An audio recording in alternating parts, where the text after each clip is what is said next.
Now, let's go to meteorologist Kirk Greenfield for another look at the forecast. Kirk? Well, it's another chilly and dark night in the Mid-Ohio Valley, but we do have some snow flurries in the Monroe and Washington County area. Let's take a look at that on the radar satellite composite. You can see, again, we had a burst of snow flurry action, but no major accumulation expected, and it's pretty much out of the picture now as others are occurring down towards Charleston. When we take a look at the Jantilles Marietta Skycam atop the Lafayette Hotel, 29 degrees now. It feels like 24. The winds have died just a little out of the west at 5 miles per hour, and that accounts for that wind chill. The relative humidity, 64%, and the pressure, 30.48 inches. That's pretty high, but steady. When we take a look at our current temperatures, 29 at Charleston and Parkersburg, 28 in Athens, 27 in Columbus, 28 in Wheeling, and 25 over in Cincinnati. The breeze is from the west, about 6 to 5 miles per hour, and it does look like there is some wind chill, more pronounced in Columbus and Cincinnati, especially as we get over into Indianapolis. We're about 2 degrees cooler than we were yesterday at this same time in Athens and Zanesville, but Parkersburg is right on the same temperature, so it's a very similar night.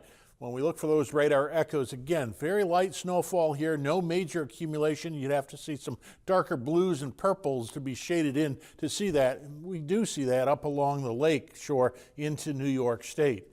Well, high pressure is dominating from Kentucky and Tennessee, and that's converting the winds as it rotates around from the west. That's where these snow flurries have been coming from. Futurecast suggests we'll see clearing skies as we go through the overnight, and that'll allow the temperature to drop off considerably. However, tomorrow on Wednesday, we'll see some stronger winds coming from the southwest. It does look like there'll be wind gusts up to 25 miles per hour. And then late in the evening, we're looking at a cold front that'll be pushing through, and it'll transition any rain showers at midnight over to snowfall with a little bit of icing here, but no major accumulation expected. But whatever falls on Thursday is likely to be there for the morning commute. So tonight's forecast, we're looking at a low of about 22, 23, partly cloudy, staying cold, but generally quiet. Now tomorrow, the wind picks up out of the southwest, 10 to 15 miles per hour with gusts to 25. High temperature jumps to 41 to 42. Well, that's pretty impressive, but it'll only be one day as that Arctic front comes behind and then caps us at 26 on Thursday, and the overnight's down into the teens again. Friday, we try to get above freezing for a little bit. Saturday, a little warmer. It looks like we'll be up into the 50s as we get to Sunday, Monday, and Tuesday with a 70% chance of precipitation on